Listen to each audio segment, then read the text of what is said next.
Então, amém, queridos. Vamos aí. Hoje o tema, então, é imortalidade da alma. Então aí, quem de vocês acredita que, por exemplo, quando a gente morre, a alma deixa de existir, certo? Ou alguns afirmam que a alma fica dormindo, aonde, sabe Deus, fica lá numa espécie de sono, ou aquilo que a Bíblia fala, né? Que é o que a gente vai tratar hoje aqui, certo? Então, assim, a doutrina da imortalidade da alma, ela não é uma revelação clara no Antigo Testamento, como vários outros temas que a gente já tratou aqui, certo? Há diversos temas no Antigo Testamento que não estão lá, entende? Pelo menos não de modo assim claro, né? ou com muito texto falando sobre isso, né? Por exemplo, a ressurreição dos mortos, por exemplo, é um tema que quase nem tem no Antigo Testamento, né? Tem lá 1, 2, 3 versículos lá que vai falar sobre isso. Então, é pouco texto, né? Já tratando assim a questão no Antigo Testamento, já é uma outra realidade. Então, como eu sempre falo e vou falar novamente, é o Novo Testamento que é a chave de interpretação do Antigo Testamento, ok? Isso é o Novo Testamento quem diz. Então, mesmo que não tivesse nada no Antigo Testamento falando sobre o tema, se no Novo Testamento trata o tema, é o que importa. O Novo Testamento trata o tema, ok? Certo, queridos? Então, o Novo Testamento é a revelação completa, certo? Então, lá, ó, eu separei 3 textos aqui do Antigo Testamento que vai falar sobre essa questão da imortalidade da alma, meio que implícito ou explícito, dependendo do teólogo. Lá em Jó, capítulo 19, versos 25 a 27, diz assim: Pois eu sei que o meu Redentor vive e que por fim se levantará sobre a terra. E depois de consumida esta minha pele, então fora da minha carne verei a Deus. Vê-lo-ei ao meu lado, e os meus olhos o contemplarão, e não mais como adversário. O meu coração desfalece dentro de mim. Então, Jó está deixando claro aqui que o dia que ele deixar o corpo, ele vai se encontrar com Deus. É o que ele está falando aqui, certo? Salmo 73, versículo 24. Guiar-me-ás com o teu conselho e depois me receberás na glória. Então, também apontando dessa questão do depois da morte. Eclesiastes 2, 6 a 7.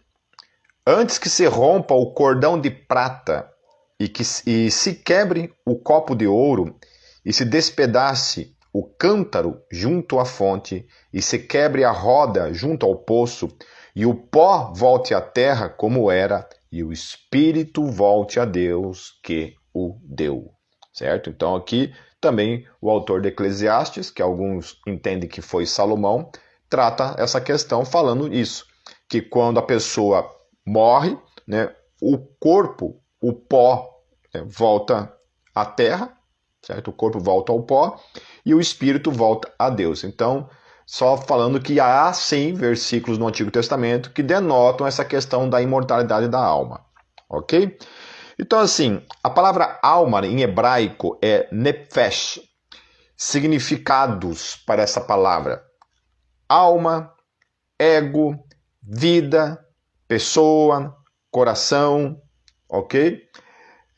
Refere-se à essência da vida, ao ato de respirar, tomar fôlego. Daí tem lá alma no grego, seria psique. Então, quando você lê lá na Bíblia hebraica, vai aparecer nepesh, e quando você vai ler na Septuaginta, que é a tradução em grego, vai aparecer psique, ok?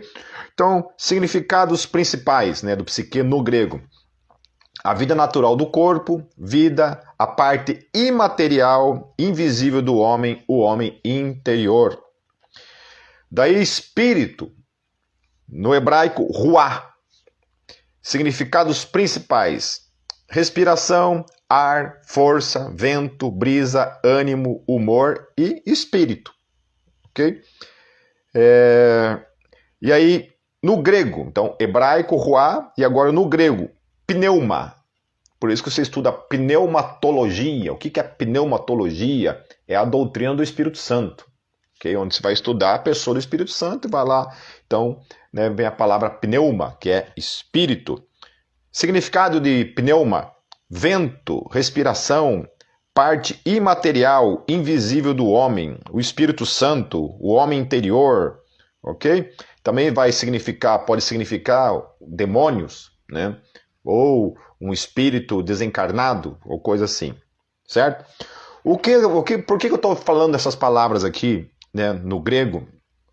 Alma e no hebraico e no grego, tanto alma quanto espírito, no hebraico e no grego, porque lá no Antigo Testamento, muitas vezes, essas palavras vão aparecer simplesmente num sentido de vida, né? Então, lá, matou a alma daquela pessoa, né?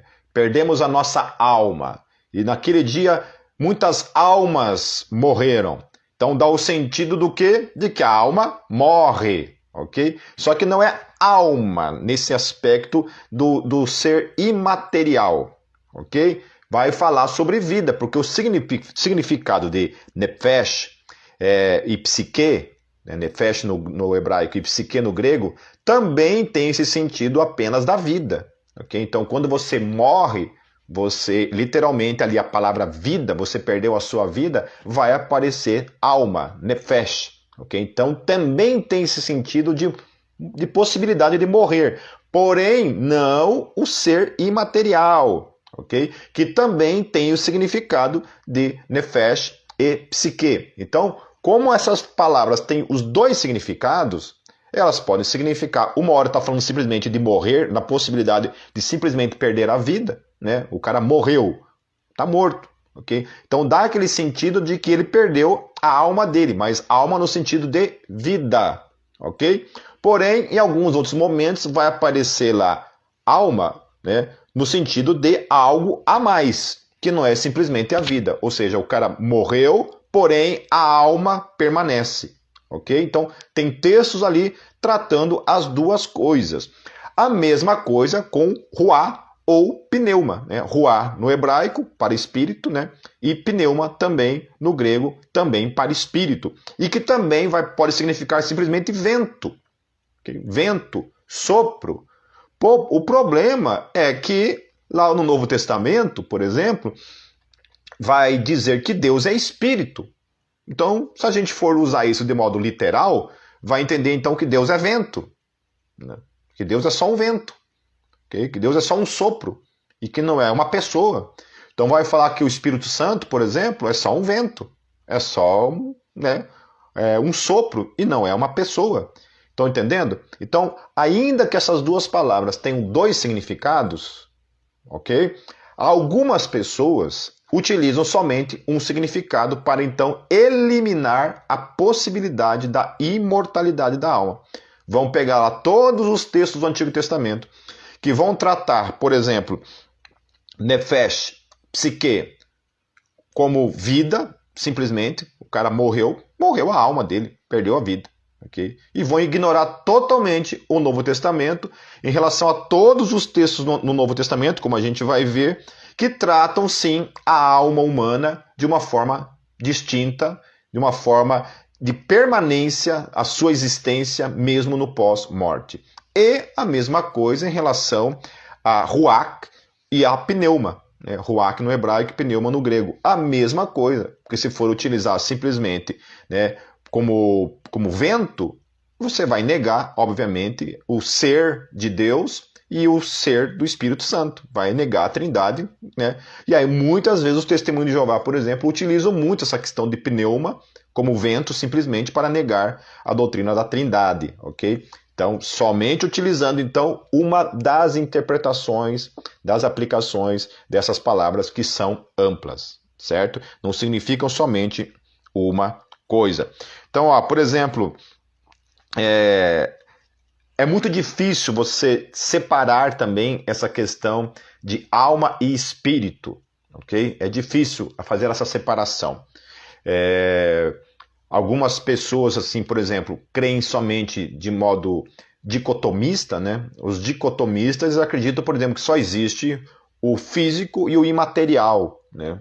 O corpo e a alma e espírito seriam uma coisa só. E aí tem os tricotomistas que acreditam não na separação entre corpo, alma e espírito. Então, alguns textos aqui dão essa impressão de que de fato existe essa divisão. Por exemplo, lá Isaías 26, 9, olha o que fala. Com minha alma te desejei de noite, ou seja, com minha com minha nefesh, ou a minha psique, te desejei de noite. E com meu ruach, ou pneuma, que está dentro de mim, madrugarei a buscar-te. Ok? Então está falando essas duas coisas, né? Está dividindo ali alma de espírito, certo? Que mais? Maria, mãe de Jesus, ela falou assim: a minha alma engrandece ao Senhor e o meu espírito se alegra em Deus, meu Salvador. Lucas 1, 46 a 47. Alguns então entendem que quando esses dois textos, por exemplo, de desejo, né? Por exemplo, Isaías falando de desejo e depois separa para a questão do espírito e também essa questão de Maria, colocam então a alma muito mais ligada às questões do desejo e o espírito ligado às questões então do imanente, ok? Que mais aqui? Jesus no Getsemane, ele falou assim: a minha alma está profundamente triste, numa tristeza mortal, né? Então, ligando também a questão dos sentimentos, a questão da alma. Lá na cruz, ele bradou: Pai, nas tuas mãos entrego o meu espírito. Lá em Lucas 23, 46. Então, a alma estava triste. E ele não entrega para Deus a sua tristeza, a sua alma. Ele entrega para Deus, então, o seu espírito. Então, né, é muito difícil você dividir isso, você chegar realmente a uma conclusão absoluta do que é que realmente permanece. Porque há momentos em que fala espírito, há momentos que fala alma, e há momentos que faz distinção entre alma e espírito, ok? Então, eu penso que talvez as duas coisas, tanto a alma quanto o espírito, são a parte imaterial do homem, certo? Então, existe o corpo, né? O nosso corpo que está aqui, com seus membros, e existe a nossa psique, o nosso espírito, a nossa alma, certo? E eu creio que então essas duas coisas que são indivisíveis permanecem, enquanto que o corpo, depois de morto, permanece ali, né, no pó, aguardando a ressurreição. Agora vamos então para a base bíblica da imortalidade da alma. Eu já tratei na semana passada a respeito da questão do inferno, o texto lá de Lucas 16, versos 19 e 31, que é a história do rico e de Lázaro. Então, como essa live aqui vai ser uma live que vai ser publicada depois, né, de modo separado, eu vou ler novamente o texto, certo? Mas há outros textos que a gente vai tratar, beleza? Então lá, Lucas 16, versos 19 a 31. Diz assim: havia um homem rico que se vestia de púrpura e de linho fino e vivia no luxo todos os dias. Diante do seu portão fora deixado um mendigo chamado Lázaro, coberto de chagas. E este ansiava comer o que caía da mesa do rico. Em vez disso, os cães vinham lamber as suas feridas. Chegou o dia em que o mendigo morreu. Então, estamos tratando de morte. E os anjos o levaram para junto de Abraão. O rico também morreu. Morte. E foi sepultado. Daí toda aquela coisa do Hades, né? Então, que a gente tratou semana passada a respeito do inferno, né? Que é a questão do Hades, né? Que a palavra inferno está errada quando traduzida para Hades. Hades não é inferno, é outra coisa.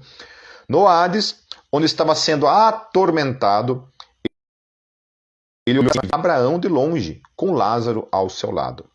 Então chamou-o: Pai Abraão, tem misericórdia de mim e manda que Lázaro molhe a ponta do dedo na água e refresque a minha língua, porque estou sofrendo muito neste fogo. Mas Abraão respondeu: Filho, lembre-se de que durante a sua vida você recebeu coisas boas, enquanto que Lázaro recebeu coisas más. Agora, porém, ele está sendo consolado aqui e você está em sofrimento. Então, lembrando bem que os dois haviam morrido. Se haviam morrido, se a Bíblia então ensina que morreu, acabou. Se a Bíblia ensina que morreu, fica dormindo, ou seja, dormindo é dormindo, você fica sem atividade, ok? Morto, deixa de existir, não tem atividade alguma porque deixou de existir. Dormindo também, está ali tendo um tipo de atividade, mas não consciente, você está dormindo. E aqui Jesus vem então e conta uma história que é totalmente contrária a essas duas concepções. Porque ele fala aqui que os dois morreram e continuaram ativos, inclusive tendo uma conversa.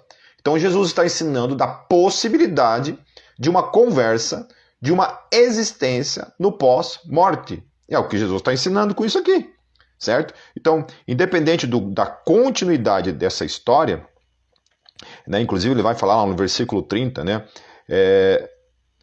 Mas se alguém dentre os mortos fosse até eles se arrependeriam. Ou seja, dando mais uma vez a ênfase de que de fato eles estavam mortos, ok? Estavam mortos. Ele estava falando dessa possibilidade. Ele estava lá no Hades, certo? Já havia morrido, não estava mais vivo. E ele fala então de voltar um dos mortos para falar com a família dele. Ou seja, como isso? Como que alguém volta dos mortos se aquela pessoa deixou de existir? E para falar do que se essa pessoa morreu e perdeu totalmente a consciência, certo? Outra coisa, se estivesse dormindo, como é que a pessoa viu um lugar se ela estava dormindo? Então você tem essas duas situações. Uma que morte, na não existência, não existe consciência de nada. Então não teria como essa pessoa voltar do Hades para falar para sua família de algo que ele não viu, porque se ele morreu, ele deixou de pensar, ele deixou de verificar as coisas, ele deixou de ter consciência das coisas. Então, como é que essa pessoa vai voltar para avisar algo, sendo que ele não experimenta nada depois da morte? Estão entendendo? Segunda coisa, se ele estava dormindo, é a mesma coisa, porque no sono não existe atividade. Se ele está dormindo, como que ele voltaria para falar de algo que ele estava dormindo e não viu? Tá entendendo? Imagine você estar dormindo na tua casa, acontece um monte de coisa na tua casa enquanto você está dormindo, no outro dia você acorda, você fala assim, você não viu o que aconteceu? Você vai responder o quê? Não, eu estava dormindo. Porque dormindo você não tem como ver alguma coisa, você está dormindo, certo? A não ser que você acredite em viagem astral, né? Que você sai do teu corpo e vai dar uma passeadinha enquanto teu corpo está dormindo. Tá entendendo? Então, essas duas concepções de aniquilação depois da morte, você deixa de existir, e sono da alma, não faz sentido à luz desse texto. Esse texto não deixa margem alguma para que a gente continue crendo nisso. Estou falando somente desse texto. Só esse texto por si só, ele elimina essa concepção de que ao morrer a consciência acaba, ou ao morrer você fica dormindo, literalmente dormindo. Depois, no final, eu vou tratar sobre essa questão de que quando Paulo fala do sono, do que ele está falando. Okay? Quando ele fala que os mortos estão dormindo, do que ele está falando. Certo, queridos? Beleza? Vamos passar em diante. Outros ensinos de Jesus. Então, além da história do rico e do Lázaro, vamos para outros textos. Por exemplo, lá em Mateus 10, 28, olha o que Jesus fala. Não tenham medo dos que matam o corpo, mas não podem matar a alma. Antes, tenham medo daquele que pode destruir tanto a alma como o corpo no Geena. Aí sim, inferno. Ok? Então, do que Jesus está falando aqui? Olha, por que eu não vou ter medo? Eu não tenho que temer alguém que pode matar o meu corpo, certo? Como que eu não vou ter medo de alguém que pode matar o meu corpo? Se ao matar o meu corpo, ele está matando a minha alma. Porque segundo a concepção dos aniquilacionistas, né, lá no Antigo Testamento, a palavra lá, nefesh, ou psique, está ligado, então, à morte do corpo. E aqui Jesus está fazendo uma distinção clara entre nefesh e o corpo.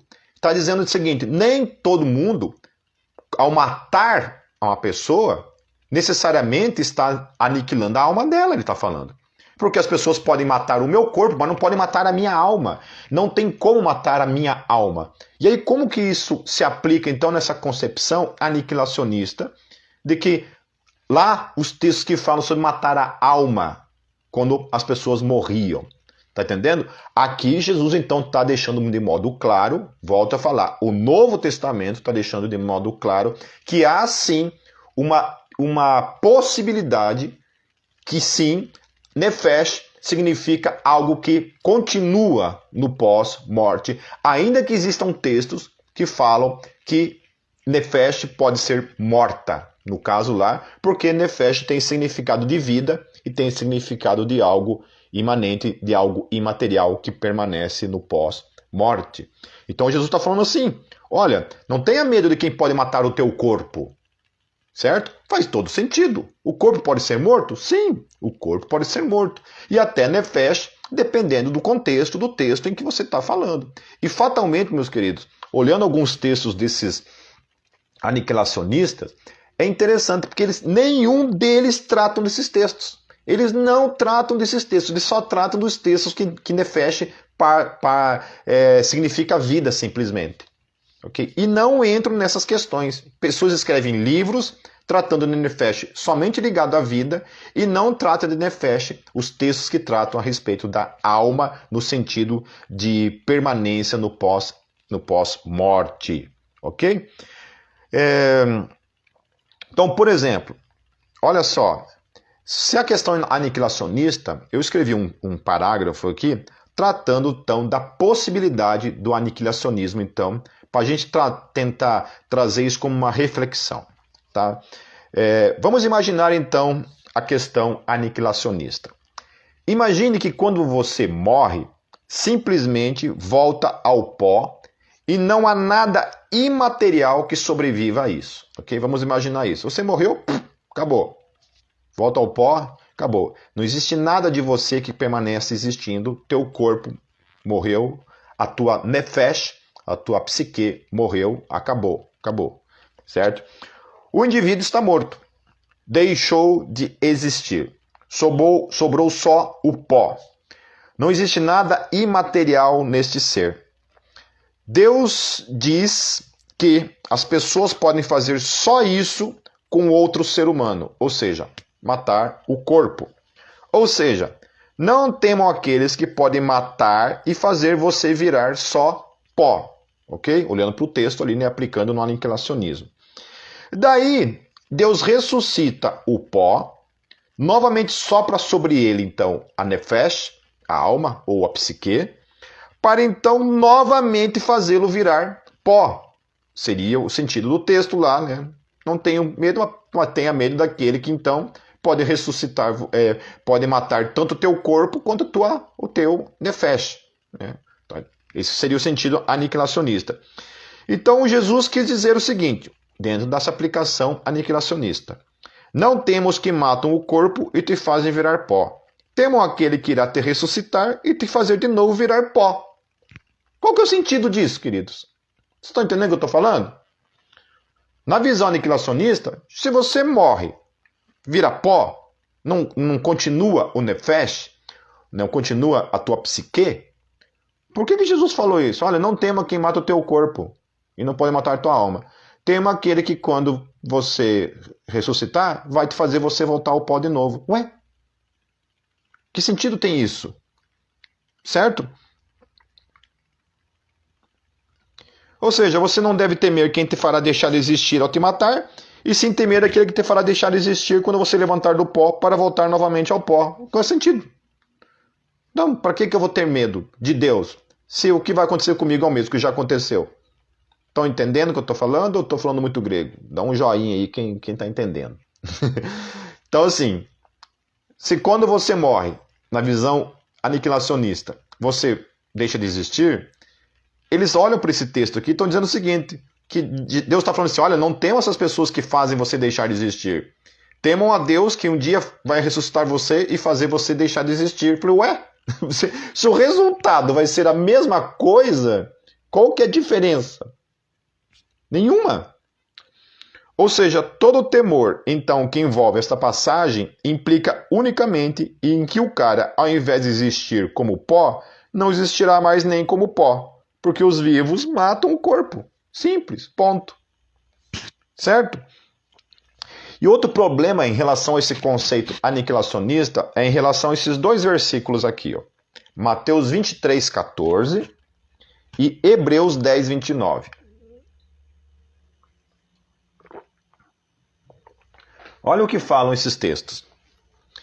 Ai de vós, escribas e fariseus hipócritas, pois que devorais as casas das viúvas sob o pretexto de prolongadas orações. Por isso sofrereis mais rigoroso juízo. Já Hebreus 10, 29. De quanto maior castigo cuidais vós, será julgado merecedor aquele que pisar o Filho de Deus e tiver por profano o sangue da aliança com o qual foi santificado e ultrajar o Espírito da graça? Ué, qual que é o sentido de mais rigoroso na aniquilação total? Se eu pequei um monte, fiz um monte de pecado, e aí um outro cara ali também, um pouquinho menos de pecado do que eu, né? O outro lá, então, nossa, o cara não fez quase nada de pecado na vida dele, né? Os três morrem. Qual o juízo eu vou ter a mais do que eles se o meu juízo é a aniquilação total? O juízo do segundo é a aniquilação total. O juízo do terceiro, que pecou um pouquinho menos que todo mundo junto, é a aniquilação total. Estão entendendo? Estes textos não têm sentido nenhum. Não existe, então, dimensões, não existe níveis de rigoroso juízo se a aniquilação total é uma verdade. Ok? Só existe sentido se depois, na ressurreição, vai haver um juízo maior para cada um. Só isso faz sentido. Senão, não tem sentido algum esses textos. Ok? Outro texto, lá em Lucas 23, 43, diz assim: hoje mesmo estarás comigo no paraíso. Jesus dizendo isso para quem? Para o ladrão. Há todo um mundo de interpretações dizendo que não, que Jesus não quis dizer isso. Jesus quis dizer isso, somente isso. Hoje mesmo, hoje porém te digo, né? Ou hoje te digo, ou hoje mesmo, vírgula, estarás comigo no paraíso. Certo? Então, tenta fazer essa separação para dizer então que Jesus não estava falando para ele que ele estaria no paraíso com Jesus, certo? Mas o texto está falando isso. Hoje mesmo estarás comigo no paraíso. É o que Jesus está falando ali em Lucas 23, 43.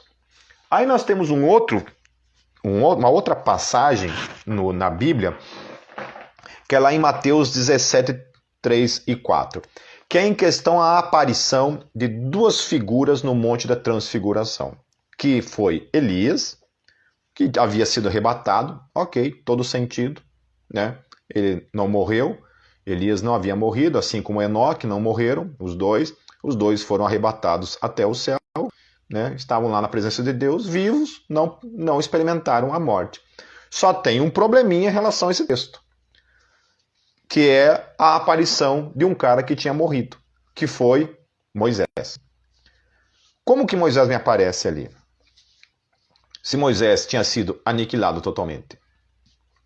Como que Moisés me aparece ali? Né? Nessa concepção de aniquilação total, ou de que não existe imortalidade da alma. Ok? Os adventistas, meus queridos, vão falar que Moisés havia ressuscitado. E ele aparece então ali, ele ressuscitou e ele ascendeu aos céus. Ok? Então, eles falam disso. Então, o problema deles é isso daqui. Ó. Deuteronômio 34, 5 a 6 diz assim: assim morreu ali Moisés, servo do Senhor, na terra de Moabe, conforme a palavra do Senhor, e o sepultou num vale na terra de Moabe, em frente de Bet-peor, e ninguém soube até hoje o lugar da sua sepultura. O que a Bíblia está falando então? Que Moisés morreu, foi sepultado, e ninguém sabia onde ele tinha sido enterrado pelo próprio Deus. Ok? Certo?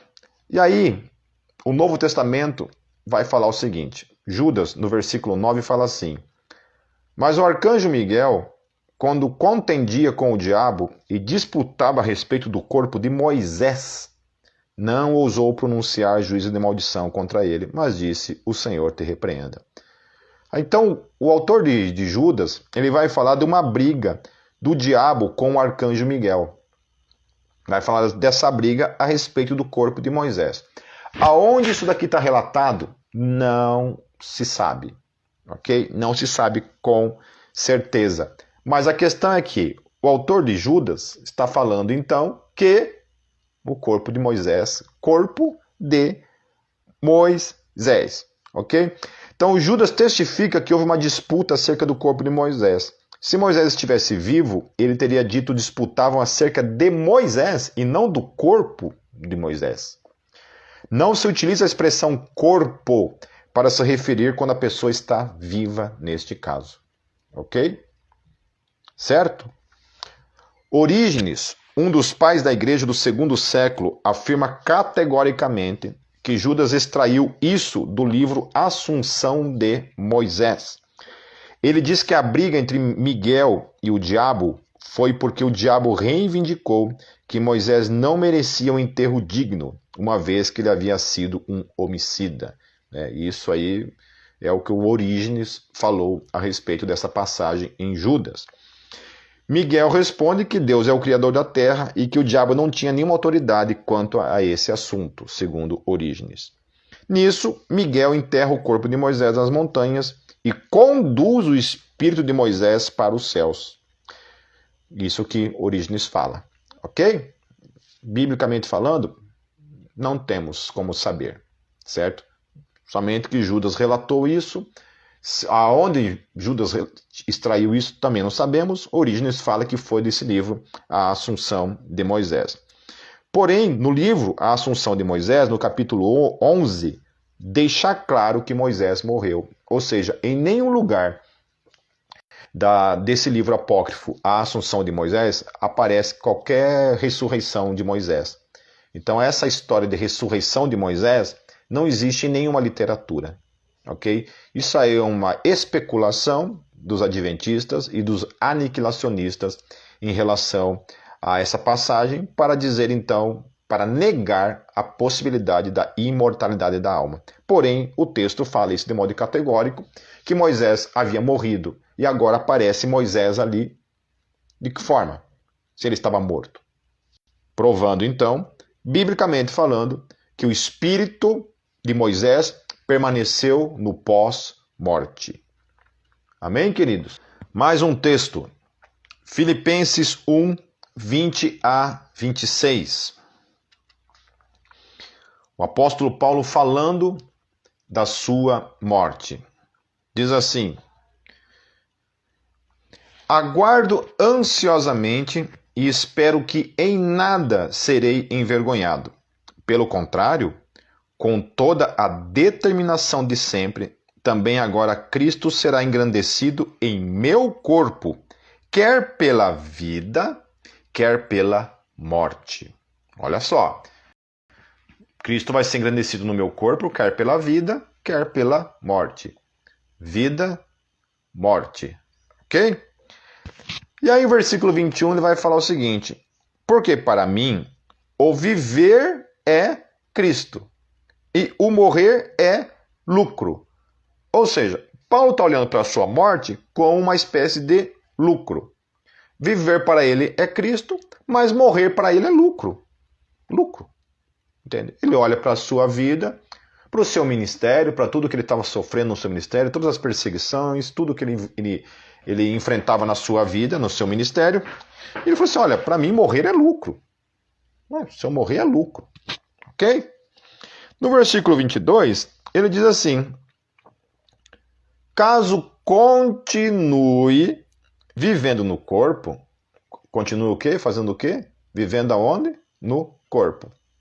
Certo? Terei fruto do meu trabalho e já não sei o que escolher.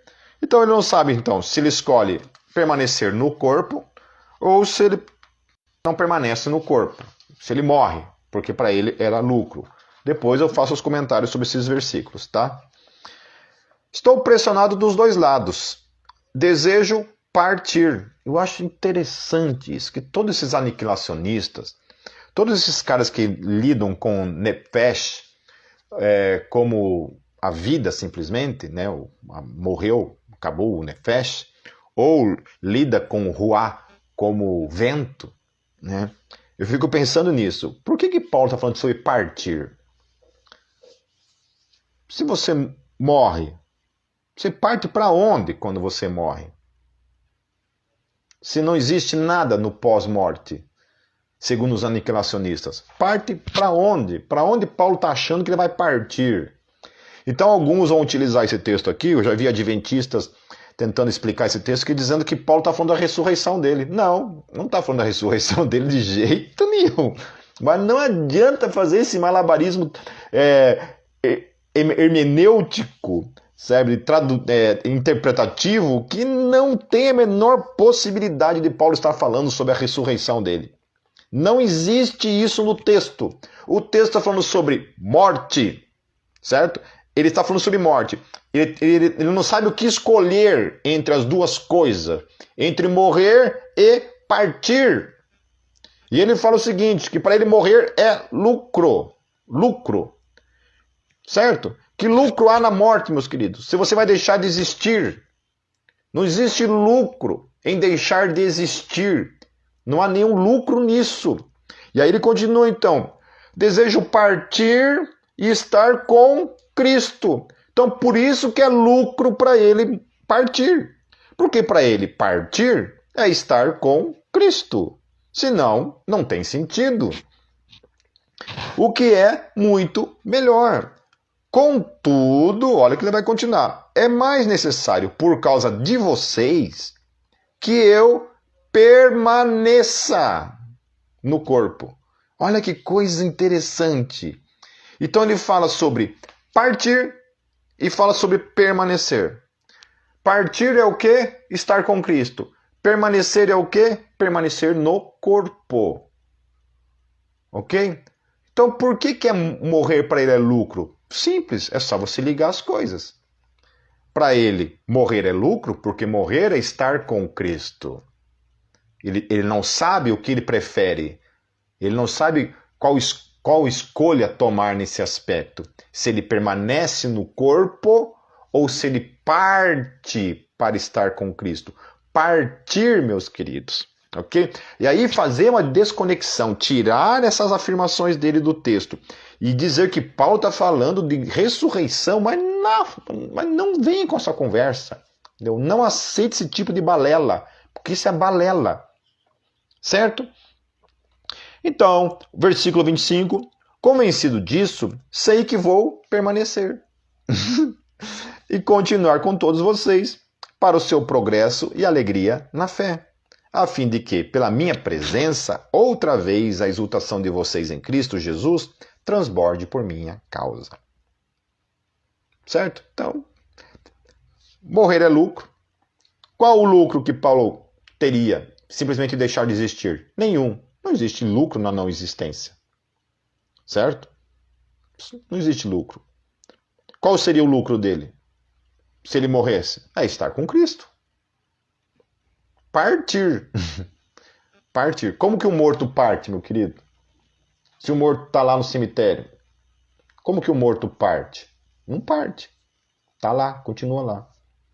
Certo? Então, por causa do corpo, ele fala isso, permanecer no corpo. Permanecer no corpo. Olha essa palavra, permanecer. Significa que quando morre, ele está falando de morrer, significa que quando morre, ele não permaneceria no corpo, ele partiria para estar com Cristo. Ok? Lá em 2 Timóteo, no capítulo 4, no versículo 6, olha o que ele fala também para Timóteo. 2 Timóteo 4, 6. Porque eu já estou sendo oferecido por aspersão de sacrifício, e o tempo da minha partida está próximo. Ele não está falando de ressurreição aqui. Ele está falando da sua morte. As cartas de Timóteo foram as suas últimas cartas. Ele já estava consciente que o fim dos seus dias já estava chegando. Ele fala isso. O tempo da minha partida está próximo. Do que ele está falando? Da sua morte. Ele nem tinha morrido. Como é que ele vai falar de ressurreição? A minha partida está próxima.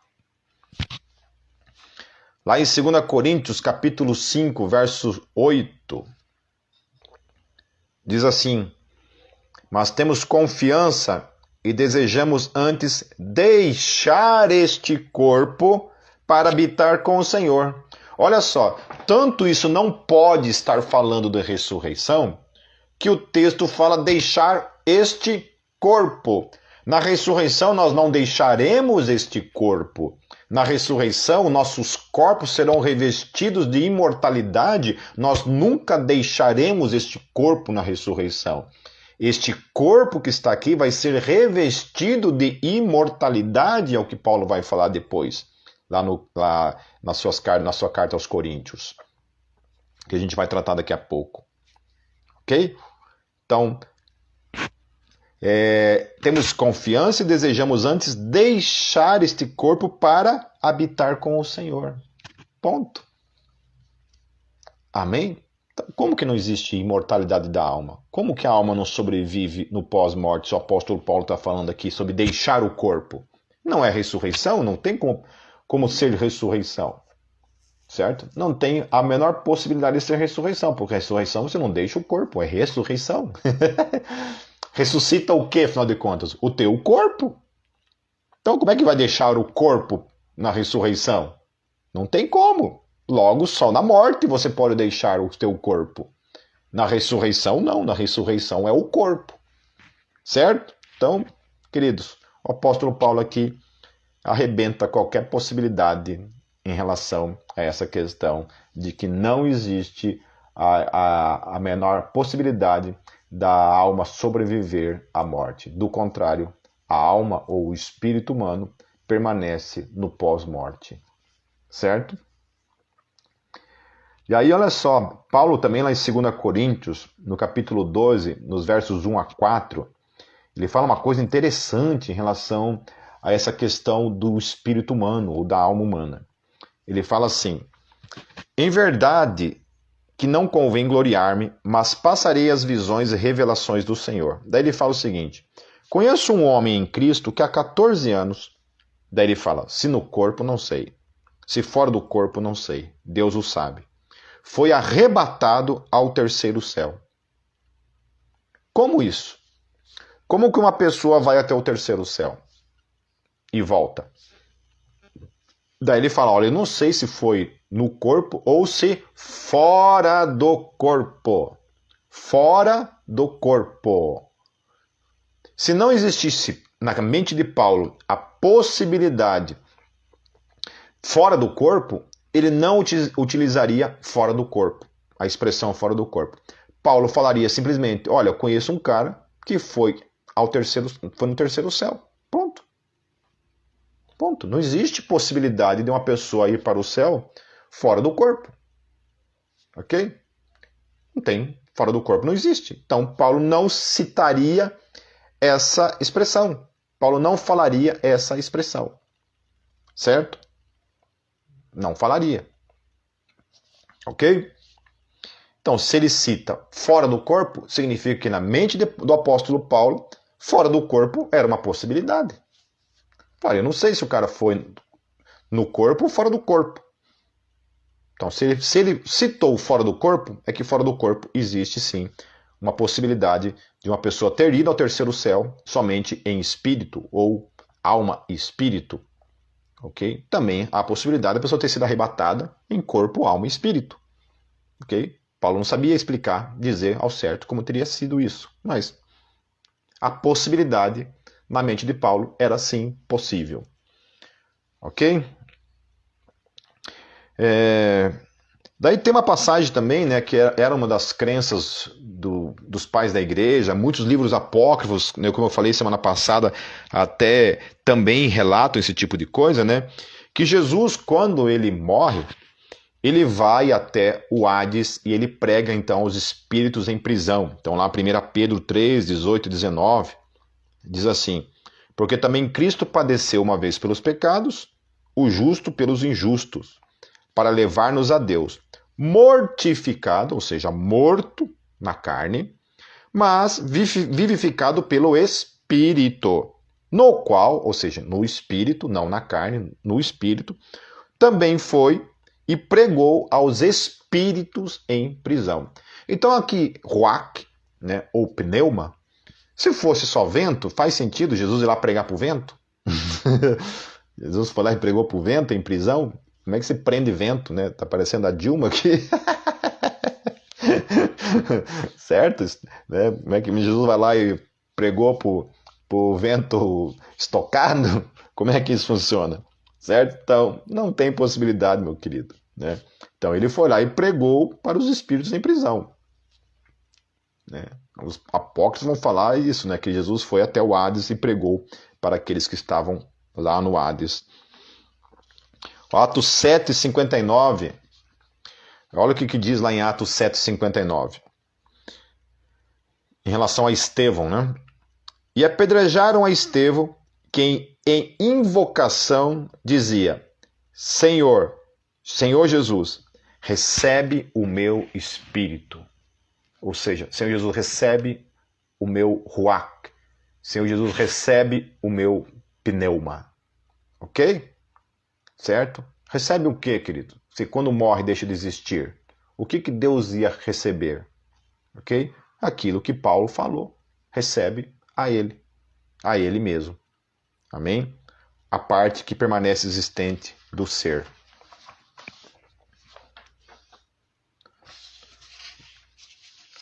Se animais têm alma, olha, essa é uma grande questão, viu, queridos? Eu posso tratar isso numa outra live a respeito dessa questão, mas é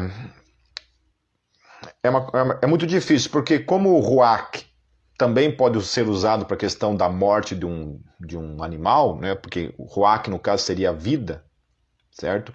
Já pneuma, ruach não, nefesh e psique pode ser usado também para a morte dos animais. Já ruach e pneuma, eu não estou 100% certo disso, mas nunca é utilizado no aspecto dos animais, ok? Ruach e pneuma, certo?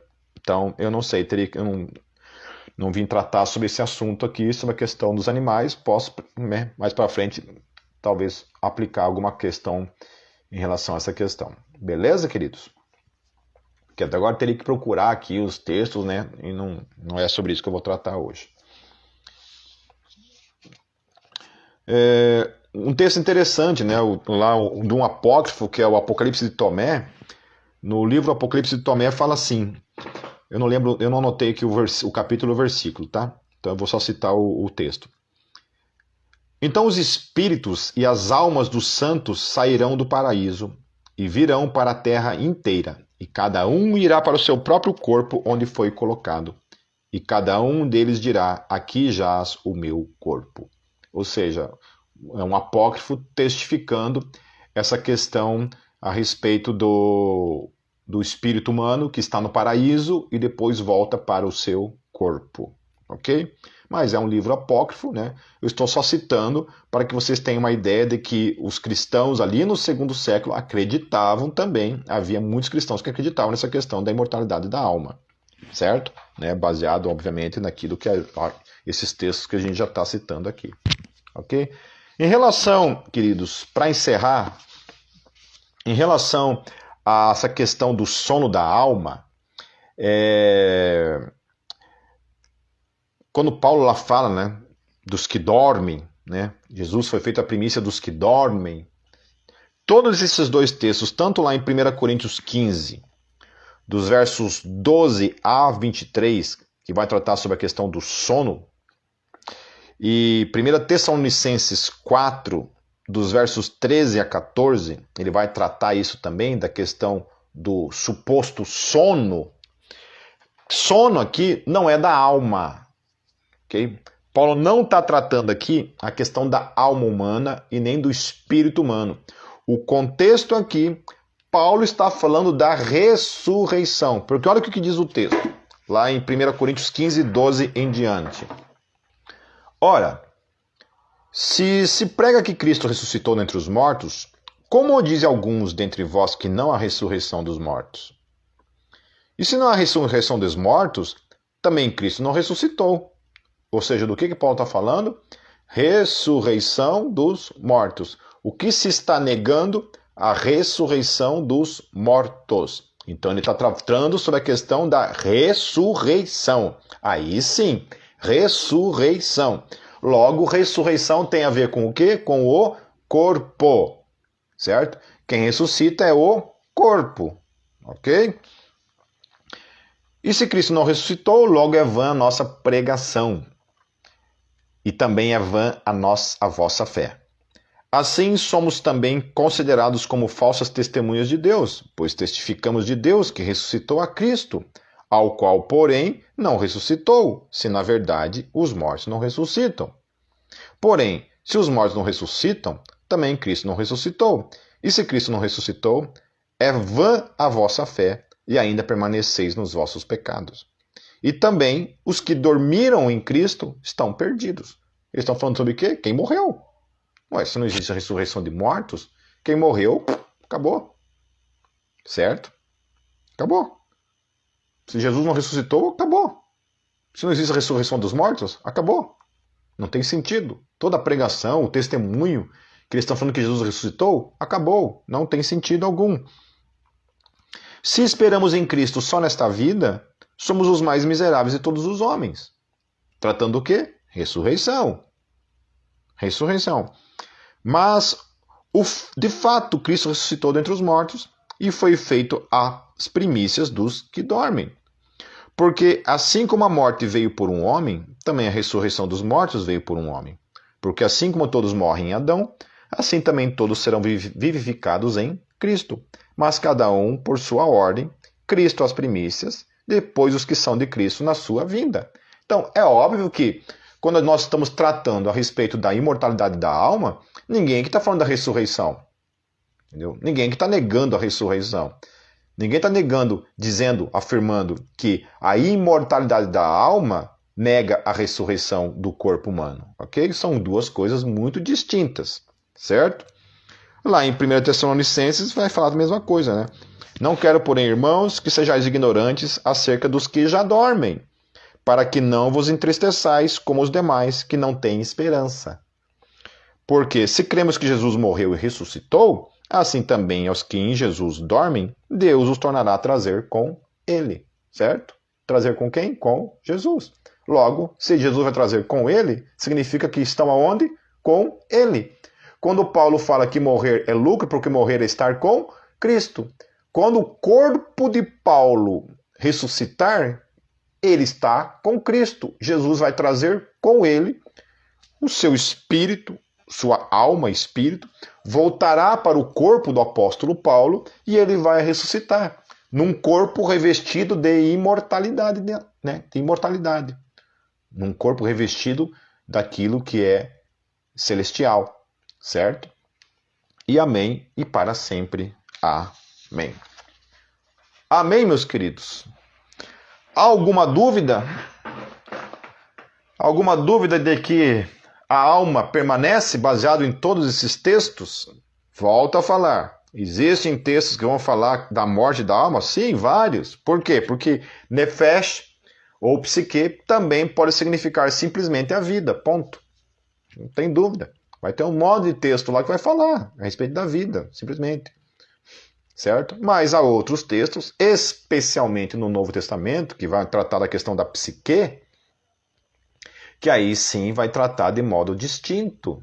Né? Os contextos vão falar de modo distinto, de sim, da permanência daquilo que é imanente, daquilo que é espírito e alma, que vai permanecer no pós-morte. Amém, amém e amém. Glórias a Deus. Que quando você e eu conhecermos a morte, quando nos depararmos com a morte, assim como Paulo, nós estaremos com Cristo. Assim como a história do rico e do Lázaro, assim como Estevão ao morrer falou, Senhor, em tuas mãos entrego o meu espírito, assim como Paulo falou para a igreja, partir. Partir é não permanecer, é partir, partir, fora do corpo, certo? Não tem sentido algum Paulo estar falando sobre ressurreição naqueles textos ali. Aqui sim, o que dorme é o corpo permanece dormindo, ou seja, morto, no pó, aguardando o quê? A ressurreição. Mas a alma humana e o espírito humano permanecem imortais, existindo. Assim como os demônios são um espírito, assim como Deus também é espírito, ok? Não é vento. Certo, queridos? Amém. Se podemos perder as nossas almas, olha, você pode perder a vida, mas não a alma, né? Não tem como, porque a alma é o que você é, Elisandro. A alma é o que você é, tá? Apocalipse 20 fala da segunda morte, 2 vezes. A segunda morte é o inferno. Okay? A primeira morte é aquela que todos nós iremos passar, ou que já, né? Que queremos passar. Estamos mortos, né? Mas vamos passar. Nós não, né? Nós vamos passar somente pela primeira morte, né? Só que os ímpios na ressurreição vão sofrer a segunda morte, né? Aqui, obviamente, não está falando de morte física, está falando de morte espiritual, né? Nós estamos mortos, passamos por essa morte, ressuscitamos dessa morte, estamos vivos em Cristo Jesus, certo? Aqueles que estão mortos nos seus delitos e pecados vão ressuscitar, vão continuar mortos nos seus delitos, nos seus pecados, para todos sempre no inferno. Amém? Tá bom? Fiquem com Deus. Um beijo em suas almas. Tchau, tchau.